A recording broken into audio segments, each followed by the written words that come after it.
4월 9일 금요일 새벽 2예배를 하나님께 드리겠습니다. 찬송가 182장 강물같이 흐르는 기쁨입니다. 찬송가 182장입니다.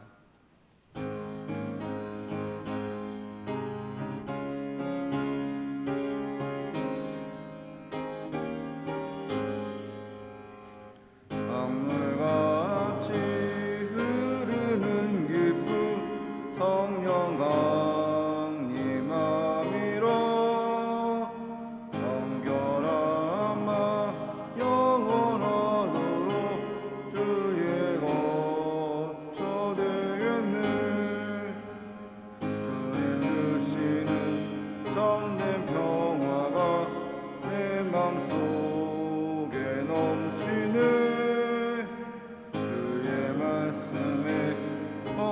풍랑도 점점 하게 되도다. 소생케 되는 성령이 마심이라. 모든 의심 슬픔 사라져 주의 평강 넘치네. 참된 평화가 내 맘속에 넘치네. 주의 말씀에 거센 풍랑도 잠잠하게 되도다. 하늘에서 밤비 내리고 햇빛 찬란한 것이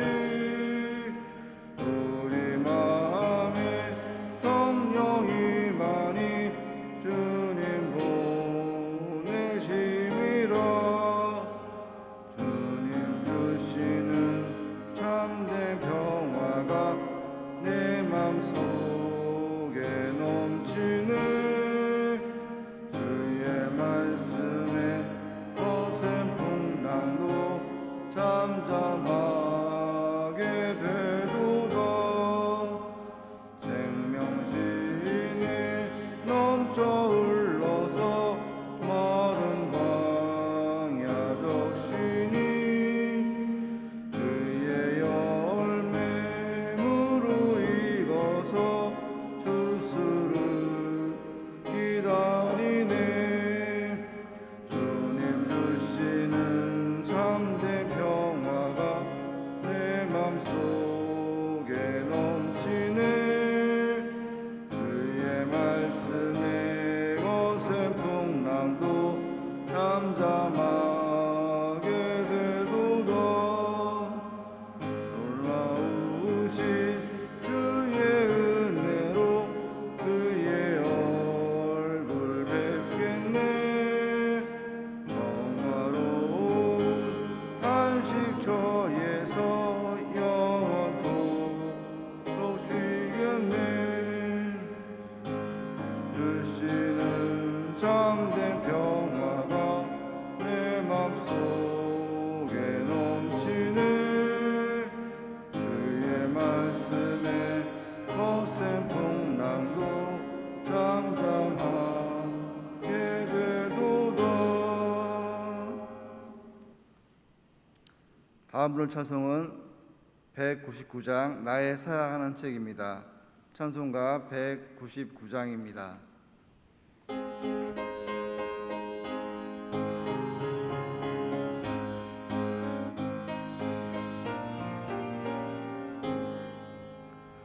나의 사랑하는 책 비록 헤어졌으나 어머님의 무릎 위에 앉아서 재미있게 듣던 말 그때 이루 지금도 내가 잊지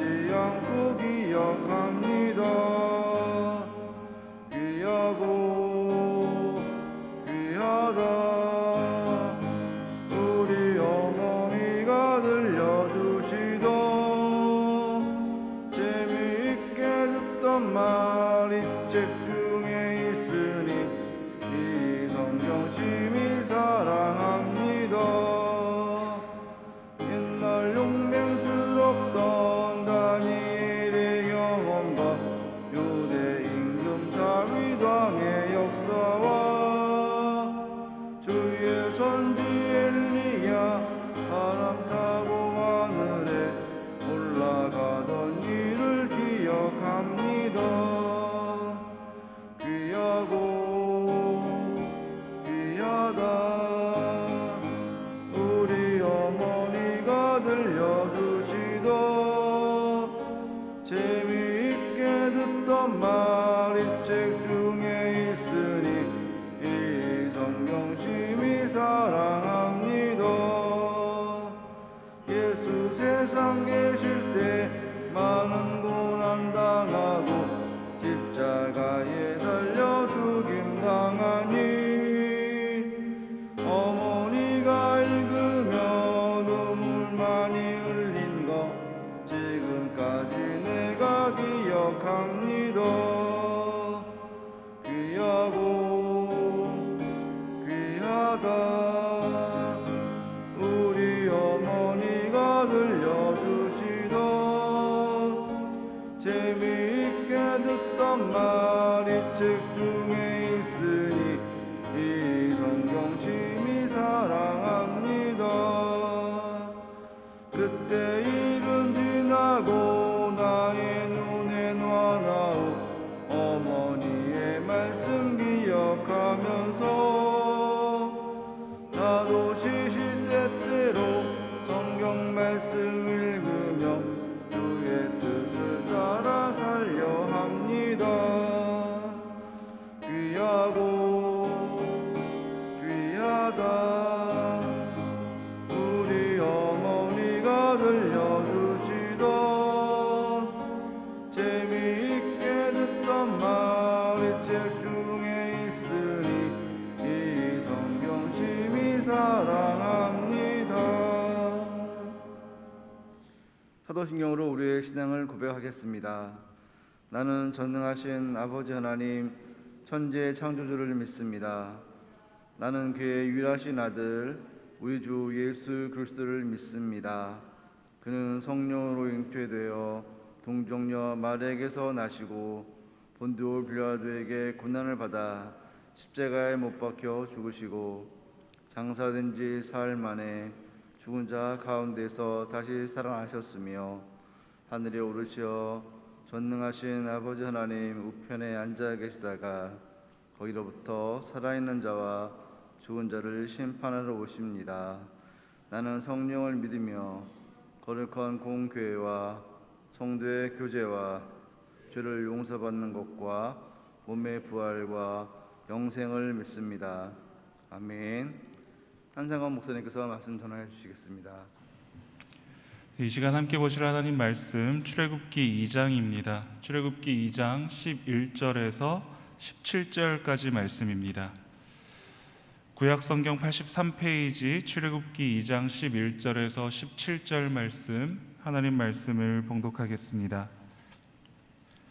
모세가 장성한 후에 한 번은 자기 형제들에게 나가서 그들이 고되게 노동하는 것을 보더니 어떤 애굽 사람이 한 히브리 사람 곧 자기 형제를 치는 것을 본지라.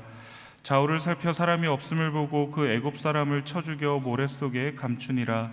이튿날 다시 나가니 두 히브리 사람이 서로 싸우는지라. 그 잘못한 사람에게 이르되 내가 어찌하여 동포를 치느냐 하매 그가 이르되 누가 너를 우리를 다스리는 자와 재판관으로 삼았느냐. 내가 애굽 사람을 죽인 것처럼 나도 죽이려느냐. 모세가 두려워하여 이르되 일이 탈로 되었도다. 바로가 이 일을 듣고 모세를 죽이고자 하여 찾는지라. 모세가 바로의 낯을 피하여 미디안 땅에 머물며 하루는 우물 곁에 앉았더라.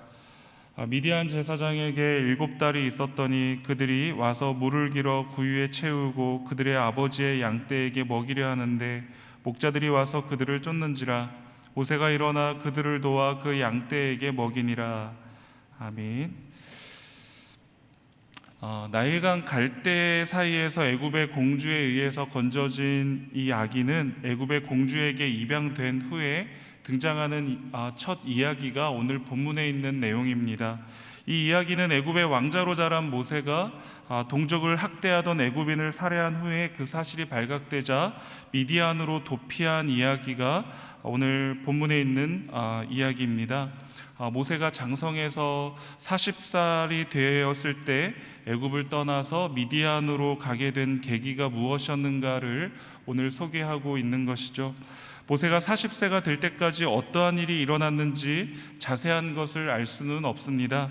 그러나 모세는 애굽의 왕자로 40년을 살았지만 자기 자신이 히브리인이다라는 것을 잊지 않고 있었고, 또 자신의 동족 히브리 사람을 돌보려는 마음을 갖고 있었다라는 것을 오늘 본문을 통해서 우리는 알게 됩니다. 모세가 동족에 대한 관심이 있었다라는 것을 우리가 어떻게 할 수 있는가를 보면 11절에 있는 말씀입니다. 11절에서 히브리인을 자기 형제라고 표현한 것과 또 그 히브리인들이 당하는 고통의 일상을 유심히 보았다라고 말하는 이 본문을 통해서 모세가 자기 동족 히브리 사람들에 대한 마음이 얼마나 컸었는지 그것을 우리가 알 수 있게 됩니다. 그래서 11절에 있는 말씀을 한번 같이 읽어볼까요? 11절 말씀 읽겠습니다. 모세가 장성한 후에 한 번은 자기 형제들에게 나가서 그들이 고되게 노동하는 것을 보더니 어떤 애굽 사람이 한 히브리 사람 곧 자기 형제를 치는 것을 본지라. 아멘. 지금 모세는 이 11절에 있는 말씀과 같이 히브리 사람을 자기 형제로 표현하고 있고 그들을 보았다라고 말하고 있습니다. 모세는 어느 날 한 애굽인이 히브리인을 때리고 학대하는 광경을 보게 된 겁니다. 모세는 그 압제당하는 자기 동족 히브리인을 위해서 주위를 살피면서 이 애굽인을 쳐 죽였습니다. 모세는 이 살인을 우발적으로 한 것이 아니었습니다. 욱하는 마음에 쳐 죽인 것이 아니라 그는 그것을 계획된 범죄로 좌우를 살펴서 아무도 없음을 보고 죽였다라고 12절에서 말하고 있습니다. 그뿐만이 아니죠. 죽인 다음에 어떻게 합니까? 그 죽은 애굽인을 모래 속에 파 묻었다라고 말하고 있는 것을 통해서 계획된, 그리고 자기 동족을 그만큼 마음을 두고 있었다라는 것을 이 애굽인을 죽인 것을 통해서 우리가 알 수가 있는 것입니다. 모세는 애굽의 왕자로 있을 때부터 자기 동족을 기억하고 또 안타깝게 여기고 도왔던 겁니다. 이 사실을 사도행전 7장 25절에서 스데반 집사가 마지막 그 순교하기 전에 그 설교의 내용 속에 이 모세를 언급하며 이렇게 말하고 있습니다. 제가 사도행전 7장 25절에 있는 말씀을 읽어드리면 이렇습니다. 그는 그의 형제들이 하나님께서 자기의 손을 통하여 구원해 주시는 것을 깨달으리라고 생각하였으나 그들이 깨닫지 못하였더라 라고 말하고 있습니다. 여기서 말하는 그는 모세를 가리키고 있죠. 모세는 전날 애굽인을 죽인 일을 하나님이 자기를 사용하여서 자기 동족 히브리인들을 구하신 일로 여겼다라고 말하고 있는 겁니다. 그런데 정작 그 동족인 히브리 사람들, 이스라엘 사람들은 그렇게 여기지 않았다라고 스데반은 말하고 있습니다. 이 히브리인들은 모세가 자기들을 위해서 행한 것이다라고 여기지 않고 오히려 모세의 중재의 행동을 비난하고 그의 권위를 무시하며 또 모세를 배척한 것을 우리는 알 수 있습니다. 애굽인을 죽이고 은폐한 그 다음 날 모세가 또다시 밖으로 나와서 있을 때 그 동족들끼리 서로 다투는 모습을 본 겁니다. 그래서 모세는 그들을 사이에서 중재를 하고 이야기를 들어보아 더 잘못한 사람에게 너는 같은 동족끼리 왜 그러느냐, 서로 사과하고 화해해라 라고 화해를 시키려고 했던 것이죠. 그 싸우고 있는 사람들의 상황을 판단해서 중재를 하고 있는 가운데 그 잘못한 사람이 이렇게 말합니다. 누가 너를 재판관으로 삼았냐? 너가 애굽 사람을 죽인 것처럼 나 역시도 죽이려느냐라고 말하고 있는 겁니다. 모세는 바로의 궁에 자라면서도 그 마음과 의식은 히브리 동족들에게 있었습니다.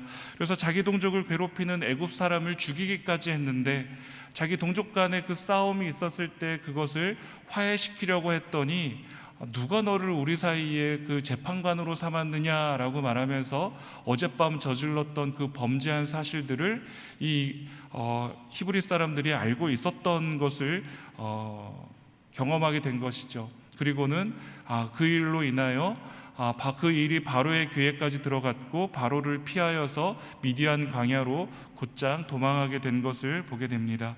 결국 모세는 이 애굽의 그 바로의 추격을 피해서 광야로 도망가는 신세가 되고 맙니다. 여러분 이상하지 않습니까? 모세가 지금 이 도망하기까지 모세가 한 일은 자기 동족 히브리 사람들을 위해서 한 일밖에는 없었습니다. 그런데 결과적으로 모세는 지금 도망자가 되고 만 것이었죠. 애굽의 왕자에서 광야의 도망자가 되고 만 것이었습니다. 여러분, 그렇게 광야의 도망자로 전락하게 된 이유는 무엇이었을까요? 그가 지금 어떠한 자신의 이익을 위해서, 자기의 어떤 명예를 위해서 그렇게 사람을 죽인 것은 아니었습니다. 우리 편에서 보면 우리가 아무리 생각해도 이 모든 모세의 행동은 의로운 행동이었습니다. 그럼에도 불구하고 하나님께서는 왜 이 모세의 의로운 행동에 이렇게 답하고 계시는 것일까를 생각해 보시면 결론적으로 말씀을 드리면 이스라엘이 또 모세가 준비되지 않았기 때문에 그렇습니다. 그들은 하나님의 구원을 간절하게 찾지 않았습니다. 하나님의 구원의 의지보다 그들은 그냥 익숙한 그곳에 현상 유지하며 있고자 하는 마음이 훨씬 더 컸습니다. 아마도 그들은 바로왕이 그들의 노역을 더 힘들게 하지 않았다면 어쩌면 그 삶에 만족하고 힘들더라도 그냥 수백 년 동안 400년 동안 이곳에 뿌리 내린 이곳에 힘들더라도 웬만하면 있으려는 마음이 더 컸을지도 모르겠습니다.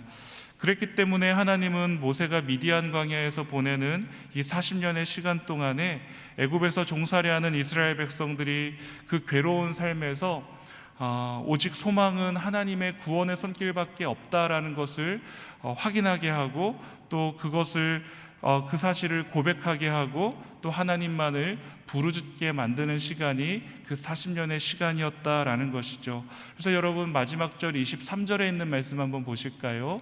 우리가 읽지는 않았지만 오늘 23절에 있는 말씀을 한번 저희들 이 시간 다 같이 한번 읽어보겠습니다. 여러 해 후에 애굽 왕은 죽었고 이스라엘 자손은 고된 노동으로 말미암아 탄식하며 부르짖으니 그 고된 노동으로 말미암아 부르짖는 소리가 하나님께 상달된지라. 고된 노동으로 인해 탄식하며 부르짖었고 그 소리가 하나님께 상달되었다라는 말씀으로 이 이스라엘 백성들이 부르짖었던 그 부르짖음은 하나님을 향한 부르짖음이었다라는 것을 알 수가 있게 됩니다. 400년 동안 그 애굽 생활을 하는 동안에 그들은 여전히 하나님을 찾았을 것이고 또 하나님을 부르짖었을 것입니다. 그러나 그들은 온 마음을 다해서 하나님, 오직 하나님밖에는 없습니다. 하나님, 언제까지 우리를 이렇게 내버려 두시겠습니까? 우리가 하나님의 택한 민족이라고 하셨는데 하나님, 나를 언제까지 이렇게 내버려 두실 건가요? 라고 하면서 오직 하나님의 전적인 구원의 손길을 지금 바라고 부르짖고 있는 것을 보시게 되는 겁니다. 여러분, 이 시기까지 하나님께서 이스라엘 백성들이 전심으로 하나님을 찾고 부르짖을 때까지 하나님께서는 이 40년의 시간을 그들을 더욱더 고통스럽게 만들었고 또 그들이 부르짖을 때까지 기다리셨다라는 것을 우리가 볼 수가 있는 것이죠. 그런데 여러분, 모세도 마찬가지였습니다. 그는 자신의 능력과 지위로 히브리 동족들을 도우려고만 하고 있었던 것이죠. 어쩌면 애굽의 왕자 모세는 자신의 그 지위와 자신이 가진 힘으로 자신의 방식대로, 자신이 생각한 대로 히브리 동족들을 도울 수 있을 것이다 라고 생각했을지도 모르겠습니다. 그러나 그가 행한 도움의 방식은 자신의 동족인 히브리 사람들에게조차도 환영받지 못하는 범죄였을 뿐이었던 것이죠. 결국 미디안 광야로 도망가서 생각하지 못하게 40년의 그 긴 시간을 보내면서 모세 역시도 깎이는 그 시간들을 보내게 되었던 것입니다. 그곳에서 아내를 만나 아들을 낳았는데 그 이름을 게르솜이라고 지었다라고 말합니다. 그 뜻은 내가 타국에서 나그네가 되었다라는 말입니다. 그만큼 그는 절망감도 있었을 것이고 또 고국에 대한, 또 동족들에 대한 그리움도 있었을 것입니다.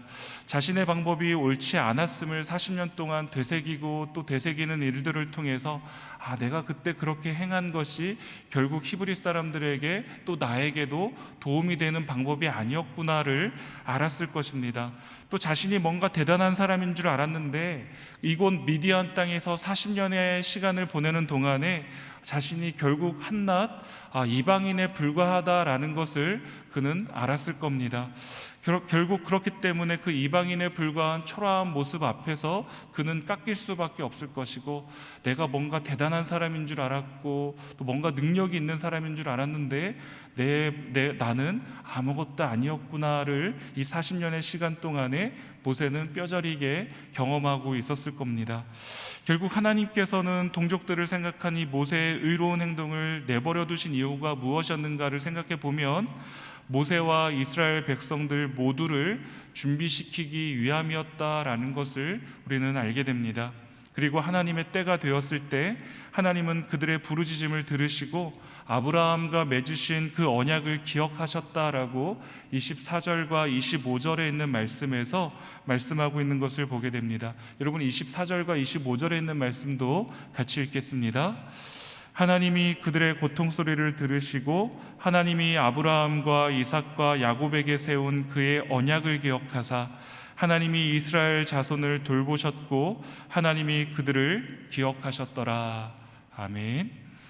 사랑하는 성도 여러분, 이스라엘 백성들의 부르짖음을 들으시고 하나님은 아브라함과 이삭과 야곱과 맺으셨던 그 언약을 기억하셔서 이스라엘 자손을 돌보셨고 기억하셨다라고 말씀하고 있습니다. 여러분, 이 말은 이스라엘 백성들이 부르짖을 때까지 하나님께서 하나님이 맺으신 그 언약을 잊고 계셨다라는 말이 아닙니다. 언약의 당사자인 이스라엘 백성이 하나님께 돌아오도록 하나님께서 기다리시는 그 시간이 다 찼다라는 말입니다.